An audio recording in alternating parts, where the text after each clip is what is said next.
Om Swastiastu. Assalamualaikum warahmatullahi wabarakatuh. Salam sejahtera untuk kita semua. Salam Namo Buddhaya.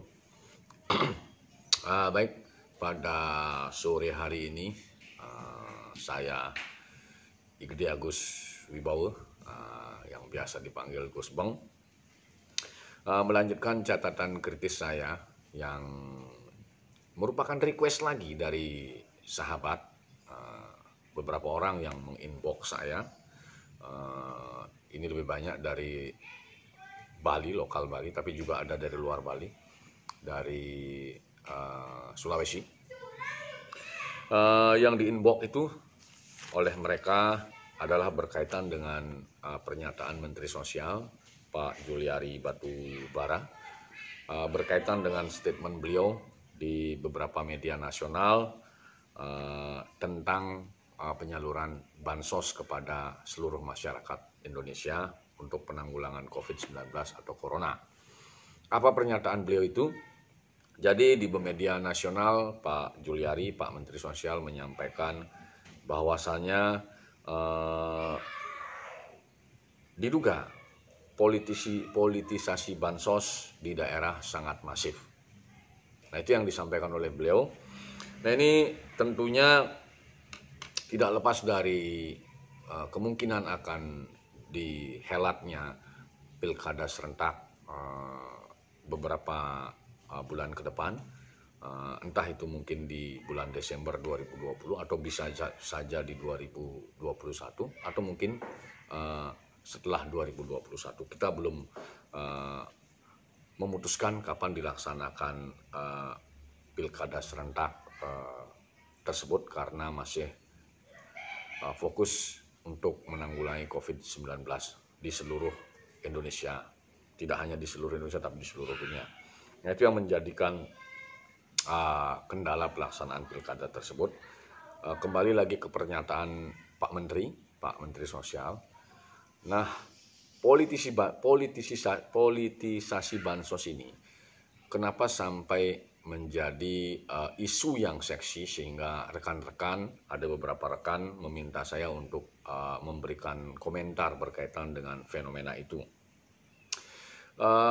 Karena memang ada hal yang tentunya menggelitik di tengah-tengah masyarakat, perdebatan di sosial media berkaitan dengan fenomena yang disampaikan oleh Pak Juliari Batubara itu.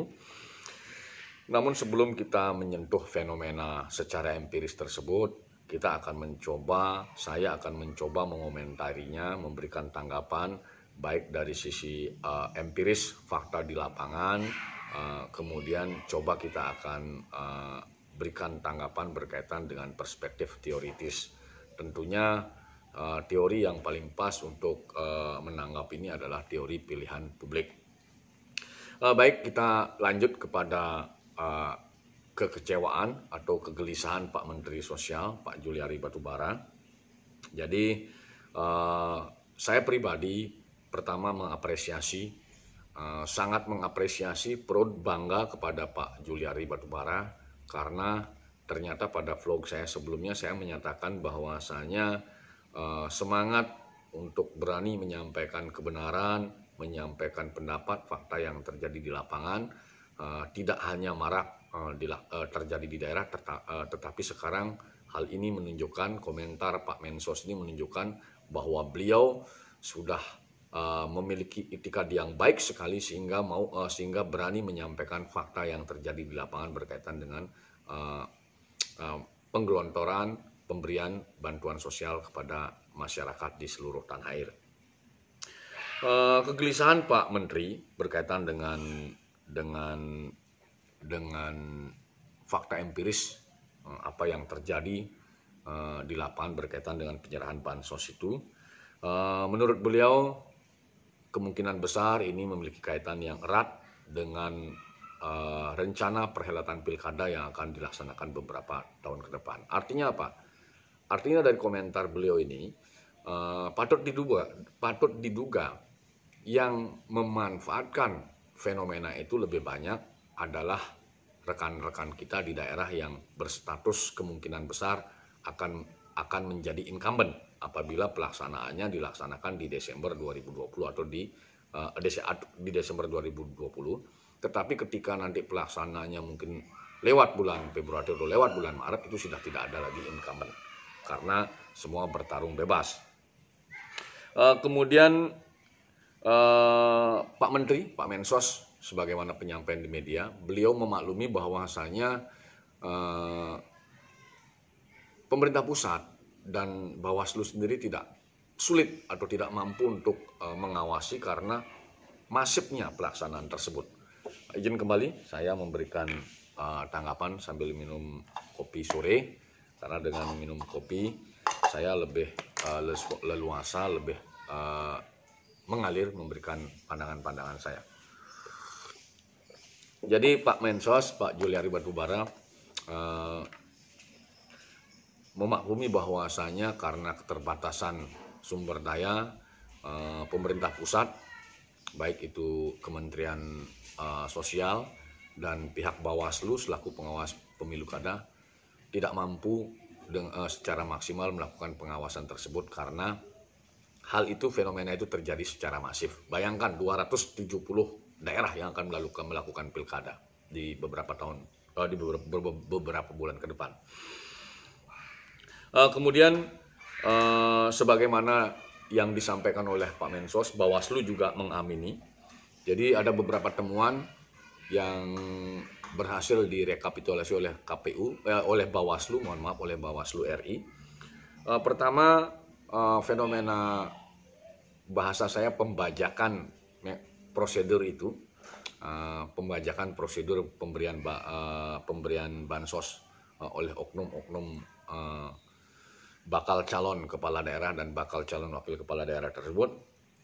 3 modus yang digunakan menurut Bawaslu. Pertama, dikemas, dilabeli gambar pribadi bakal calon atau wakil bakal calon yang tentunya kemungkinan besar berstatus incumbent karena sedang menjabat. Itu yang pertama. Kemudian dikemas menyertakan jargon-jargon politik yang sudah mereka miliki. Yang ketiga, yang paling parah, bansos justru tidak mengatasnamakan pemerintah. Patut diduga bansos justru tidak mengatasnamakan pemerintah, tetapi dimodifikasi seolah-olah itu adalah sumbangan pribadi oknum bakal calon yang berstatus incumbent. Nah, itu fenomenanya. Jadi ini tentunya kasus yang disampaikan oleh Pak Menteri Sosial dan temuan yang berhasil direkap oleh Bawaslu RI semestinya bisa ditangkap, bisa diketahui, dapat diketahui oleh seluruh publik, oleh seluruh masyarakat, apalagi masyarakat yang daerahnya akan melaksanakan pemilu kada, sehingga dari mengetahui itu nantinya masyarakat yang notabene sebagai calon pemilih mampu dengan sadar, dengan cerdas menilai mana bakal calon yang layak menjadi calon, mana dari bakal calon yang layak menjadi calon, sehingga nantinya muncul calon-calon yang baik. Nah, dari calon-calon itu mana yang paling layak dan paling memungkinkan dan paling direkomendasi dan paling diyakini oleh semua masyarakat yang berstatus sebagai pemilih untuk dipilih untuk memimpin daerahnya. Ini yang perlu kita cermati sebagai masyarakat berkaitan dengan proses pembagian bansos yang ditengarai dimanfaatkan oleh oknum-oknum incumbent untuk memanfaatkan bansos yang notabene sebenarnya itu adalah hak rakyat. Nah, itu yang perlu kita cermati.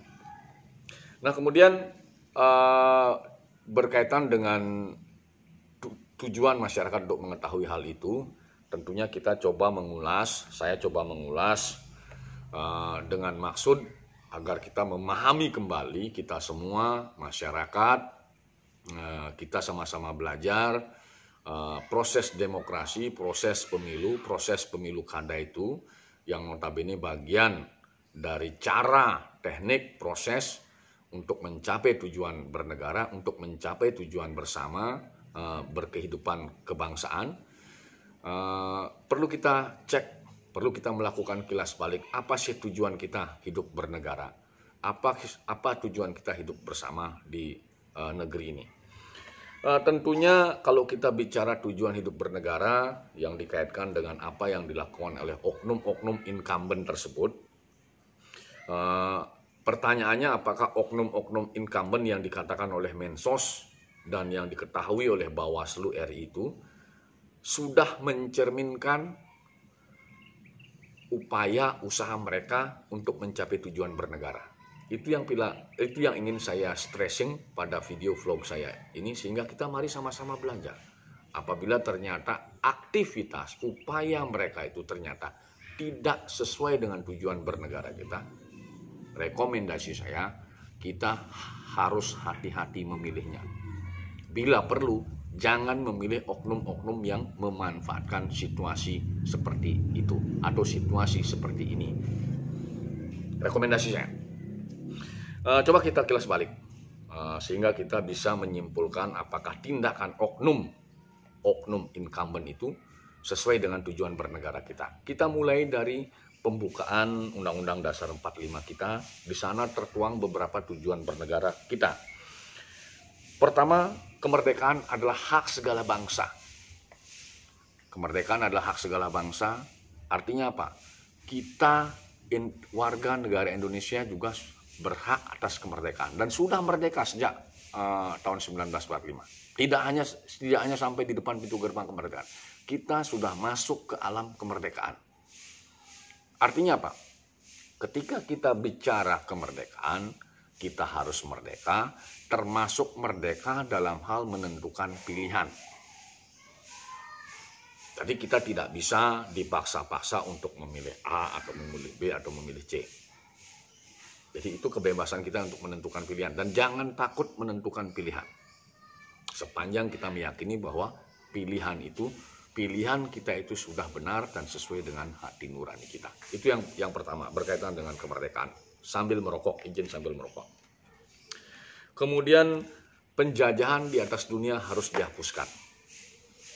Jadi Undang-Undang Dasar juga menyampaikan, memberikan catatan berkaitan dengan tujuan bernegara kita adalah penjajahan di atas dunia harus dihapuskan. Jadi tidak ada lagi penjajahan termasuk di Indonesia. Termasuk penjajahan menjelang atau pada saat dilaksanakannya pemilu kada. Jadi tidak ada orang main jajah-jajah. Tidak ada orang main tekan-tekan. Siapapun tidak bisa menekan seseorang. Semua merdeka, semua bebas menentukan pilihannya.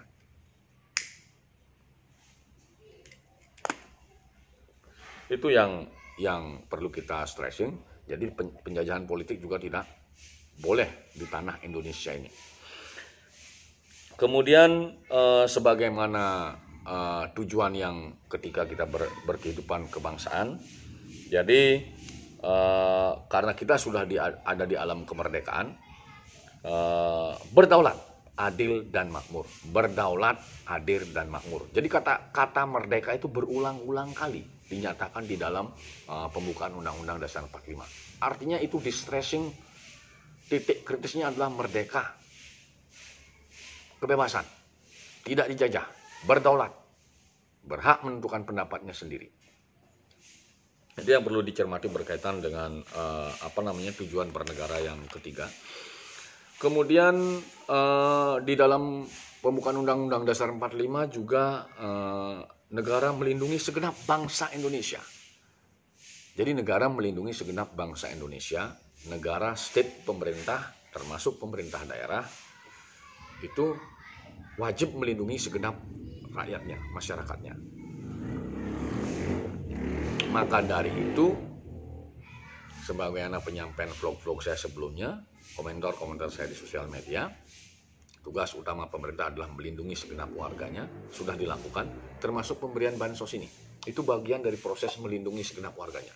Hanya praktek empiris di lapangan, pada daerah-daerah tertentu sebagaimana yang disampaikan oleh Bawaslu RI, itu sangat miris sekali, sangat disayangkan. Oknum-oknum pejabat yang mau ikut pemilu kada, itu memanfaatkan situasi krisis ini. Ini yang menjadi catatan penting untuk kita semua. Kemudian untuk memajukan kesejahteraan umum, itu tujuan kita berkehidupan kebangsaan. Untuk memajukan kesejahteraan umum, artinya berkaitan dengan penyampaian Pak Menteri Sosial tadi, ya jangan sampai rakyat kesusahan makan sehingga bansos digelontorkan. Itu yang penting kita cermati. Kemudian untuk mencerdaskan kehidupan bangsa. Ya jelas ini karena suasana COVID, poin yang perlu harus kita penuhi bersama adalah agar semua masyarakat bisa makan. Kebutuhan pokoknya bisa dipenuhi. Kemudian ada kesejahteraan, upaya mencerdaskan kehidupan bangsa. Nah, di titik kritis inilah yang paling penting sekali kita cermati. Apakah tindakan-tindakan yang dilakukan oleh oknum-oknum kepala daerah, oknum wakil kepala daerah yang sedang menjabat sekarang dan yang kebetulan akan mencalonkan diri pada saat pilkada beberapa waktu ke depan, perilakunya yang menunggangi bantuan pemerintah pusat ini masuk kategori mencerdaskan bangsa atau tidak.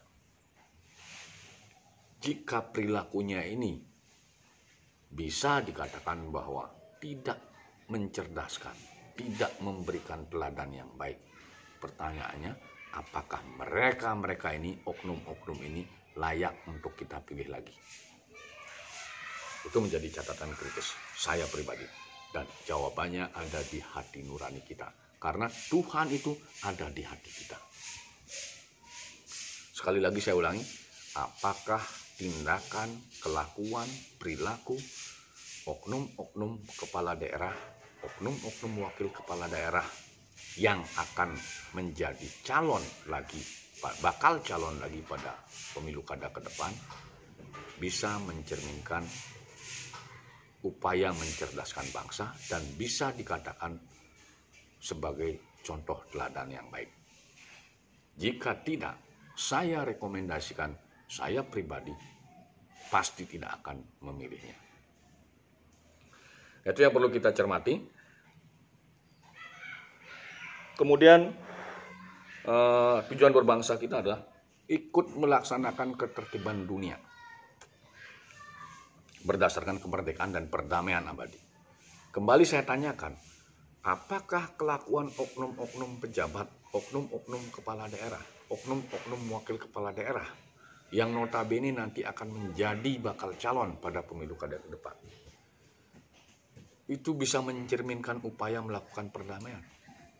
Atau justru tindakannya ini membuat ribut di tengah-tengah masyarakat? Jika seandainya upaya tindakannya ini ternyata membuat gaduh, saya mempertanyakan kualitas kepemimpinannya. Dan mungkin saja ini menjadi catatan yang perlu saya garis bawahi dengan tinta yang tebal untuk mungkin tidak akan memilih. Itu yang perlu kita cermati. Itu yang perlu saya cermati. Nah, itu beberapa hal yang berkaitan dengan bansos tadi yang disampaikan oleh Pak Menteri Sosial. Kemudian ada temuan dari Bawaslu. Selanjutnya bagaimana fenomena bansos yang dipolitisasi ini kita kaji dari perspektif teoritis. Yang tadi saya katakan, teori yang salah satunya pas untuk menembak ini, untuk mengukur ini, adalah teori pilihan publik. Karena di sana ada aktor-aktor, tidak hanya publik tetapi juga birokrat, ada juga politisi, kemudian ada parpol-parpol dan kelompok-kelompok kepentingan yang ada di tengah masyarakat. Sehingga bagi saya pribadi akan sangat pas, menarik jika fenomena yang disampaikan oleh Pak Menteri Sosial ini saya tembak, saya kaji dari perspektif teori pilihan publik. Teori pilihan publik, kita langsung saja. Teori pilihan publik coba kita gunakan untuk menakar apa yang disampaikan oleh Pak Menteri Sosial berkaitan dengan kelakuan oknum-oknum kepala daerah dan oknum-oknum wakil kepala daerah tersebut. Kemudian kita konfrontir dengan teori kepemimpinan, teori pilihan publik, kasus yang disampaikan oleh Pak Menteri Sosial, kita tembak dengan teori pilihan publik, kemudian ada teori kepemimpinan, sehingga dari sana kita akan bisa menyimpulkan apakah layak oknum-oknum itu kita pilih lagi pada saat pemilu kada ke depan. Oke, kita langsung saja dari teori pilihan publik. Jadi perspektif subjeknya itu salah satunya pemilih. Pemilih yang baik harus cerdas. Makanya Peter F. Drucker mengatakan masyarakat berpengetahuan. Masyarakat berpengetahuan yang diharapkan oleh Peter Drucker, seorang sosiolog itu mungkin linear dengan apa yang digagas oleh Alvin Toffler. Bagaimana demokrasi di abad 21. Jadi masyarakat berpengetahuan menurut Drucker, kemudian demokrasi di abad 21, ini linear dia. Jadi harapannya itu tentunya pemilih itu cerdas. Pemilih cerdas berarti dia bisa menentukan pilihan yang terbaik dari yang baik.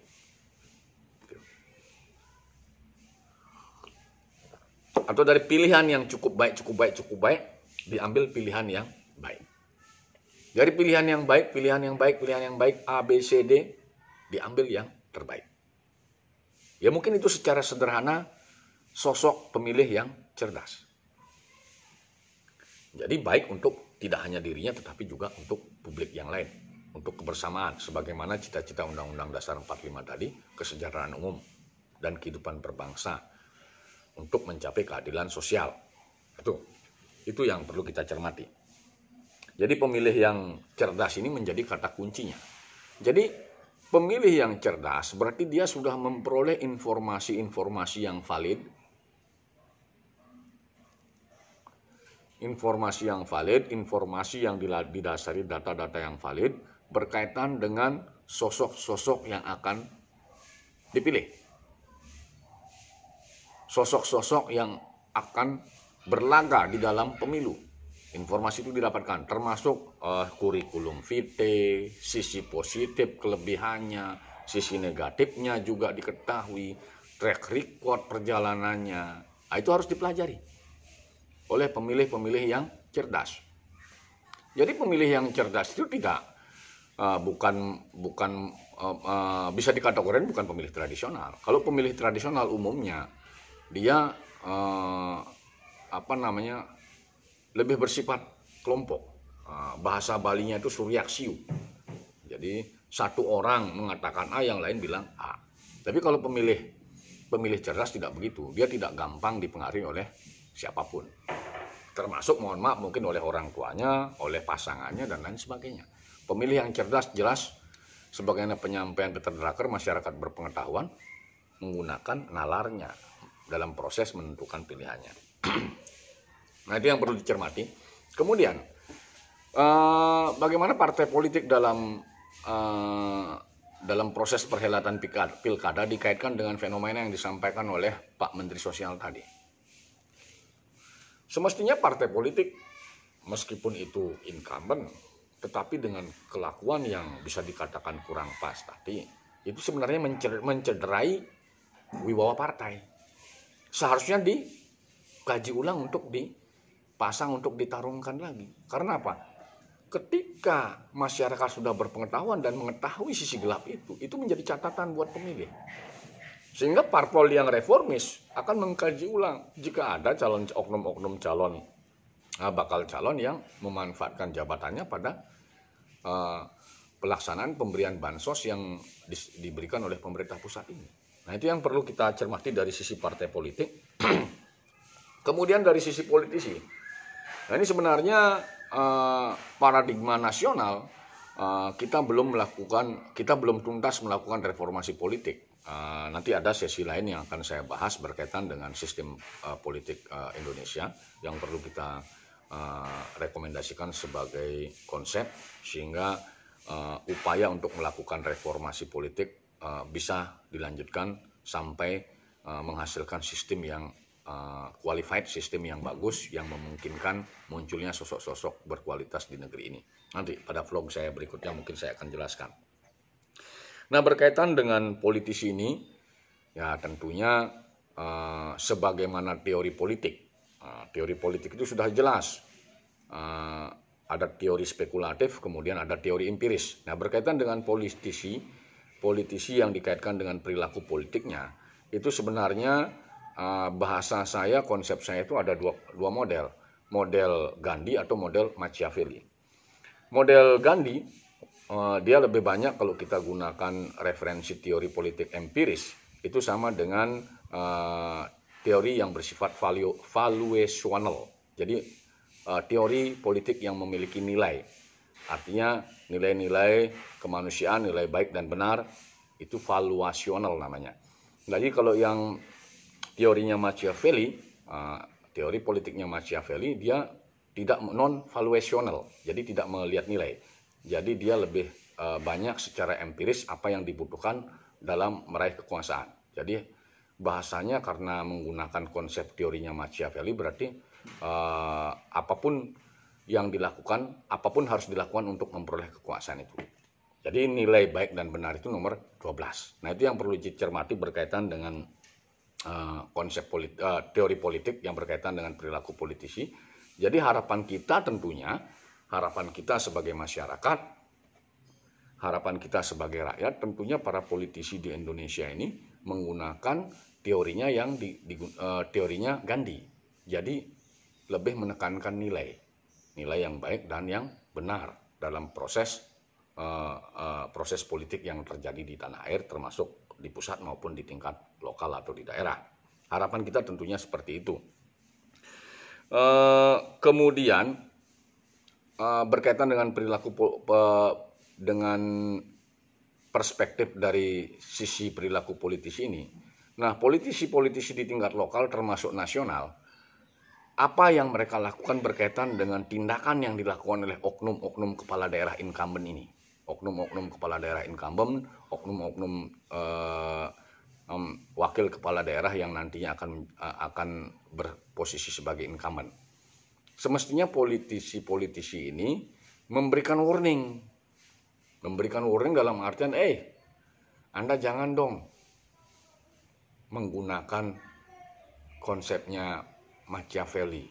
Berikan pendidikan politik yang baik kepada warga. Gunakan konsepnya Gandhi. Jangan ditunggangi bansos COVID-19 yang digelontorkan oleh pemerintah pusat. Seharusnya politisi-politisi itu baik yang di tingkat lokal maupun nasional memberikan arahan begitu kepada kader-kadernya di bawah. Karena apabila tindakan ini dibiarkan, ini kan rentan juga merusak citra partai. Ini yang perlu dicermati berkaitan dengan bansos tadi, kemudian teori pilihan publik itu. Kemudian birokrat. Nah, birokrat ini kalau kita cermati dari teori birokrasi, perilaku birokrasi ini, ya memang sangat sulit memisahkan birokrasi dengan politisi dalam artian apalagi dia berstatus sebagai kepala daerah. Apalagi dia berstatus sebagai wakil kepala daerah saat ini. Jadi pada dasarnya sejak tahun 50-an sebagaimana yang disampaikan Woodrow Wilson terdahulu, ini hubungan keduanya ini erat sekali. Kadang politisi mempengaruhi pejabat birokrasi, kadang pejabat birokrasi mempengaruhi politisi, yang ujungnya nanti dari konsensus kesepakatan mereka itu sumber daya, keleluasaan untuk mengelola anggaran publik. Sebenarnya itu permasalahannya, itu yang menjadi target mereka, sehingga berkaitan dengan kasus ini muncul kasus pemberian bansos yang notabene digelontorkan oleh pemerintah pusat, ditunggangi oleh oknum-oknum incumbent tersebut. Karena memang ada peran birokrasi di sana. Kalau tidak ada peran birokrat di sana, tidak mungkin akan terjadi fenomena yang disampaikan oleh Pak Mensos dengan Bawaslu RI itu. Nah, ini perlu kita evaluasi bersama. Kemudian kelompok-kelompok kepentingan. Ya jelas kelompok-kelompok kepentingan ini dalam proses pengambilan kebijakan, dalam proses politik, dalam proses memperoleh kekuasaan, mereka terlibat di dalam proses itu. Sebagaimana teori politik, sebenarnya kekuasaan itu pertarungan antar elit. Mencari kemenangan voting itu hanya untuk menjustice bahwasanya kelompok ini menang. Pilihan rakyat itu hanya menjustice saja. Tapi sebenarnya itu pertarungan antar elit, baik di tingkat lokal maupun di tingkat nasional. Nah, pertarungan antar elit ini juga ada di dalamnya itu kelompok-kelompok kepentingan, NGO itu. Nah, sehingga kalau NGO itu memang dia care, harapan kita tentunya dia care juga, kelompok-kelompok kepentingan itu, mari berikan gagasan-gagasan yang positif untuk upaya menuju masyarakat berpengetahuan. Dorong para calon kepala daerah, para kepala daerah incumbent itu untuk menggunakan tindakan-tindakan yang bisa diteladani oleh kita semua. Bukan justru memanfaatkan situasi krisis ini untuk kepentingan pribadi sebagaimana yang disampaikan oleh Pak Menteri Sosial dan Bawaslu RI itu. Nah, itu hal-hal yang bisa saya tanggapi berkaitan dengan keluhannya Pak Menteri Sosial tadi, sehingga di akhir saya selalu mencoba untuk menyimpulkan. Jadi tadi di awal empirisnya Pak Menteri Sosial mengatakan bahwasanya itu bansos ditunggangi, kemudian Bawaslu mengamini itu, data-datanya ada, di daerah-daerah dimanfaatkan oleh oknum-oknum kepala daerah dan wakil kepala daerah yang akan bertarung lagi, artinya posisinya kemungkinan incumbent. Sehingga dari perspektif teori pilihan publik, ini jelas harus dilakukan perubahan paradigma, baik dari subjek pemilihnya, kemudian parpolnya, kemudian politisinya, birokratnya, kelompok kepentingannya. Ini harus dilakukan perubahan cara pandang, perubahan tindakan. Jadi kita ingin membangun sistem yang baik di negara kita, ya semua harus berpikir positif, baik dan benar. Jangan lagi menggunakan konsep politiknya Machiavelli, gunakan konsep politiknya Gandhi. Baik dan benar, tindakannya baik dan benar untuk memberikan contoh teladan kepada publik atau masyarakat, atau citizen, atau warga. Jadi kalau sudah kita konfrontir dengan teori pilihan publik, yang kesimpulannya hampir bisa kita simpulkan, yang mengerucut kepada teori kepemimpinan. Jadi sifat-sifat pemimpin di Indonesia jelas asta berata itu, kita bisa simpulkan bahwasanya tindakan oknum-oknum pejabat publik itu, tindakan oknum-oknum kepala daerah, oknum-oknum wakil kepala daerah itu, dari asta berata kepemimpinan di Indonesia, konsep kepemimpinan di Indonesia, jelas tidak menunjukkan contoh teladan yang baik. Sekali lagi saya sampaikan, oknum-oknum yang menunggangi bansos yang diberikan oleh Kementerian Sosial itu, jelas ditengarai tidak memberikan contoh yang baik, teladan yang baik. Jadi kita perlu kaji ulang, kita perlu pikirkan lagi, apakah mereka layak untuk kita pilih lagi. Jika ada calon lain, rasanya saya pribadi lebih baik memilih calon lain itu. Mungkin demikian hal-hal yang bisa saya sampaikan. Apabila dalam penyampaiannya tadi ada yang kurang berkenan, saya mohon maaf. Saya tutup dengan menyampaikan Brahma Santi. Om Santi, Santi, Santi Om. Assalamualaikum warahmatullahi wabarakatuh. Salam sejahtera untuk kita semua. Salam Namo Buddhaya.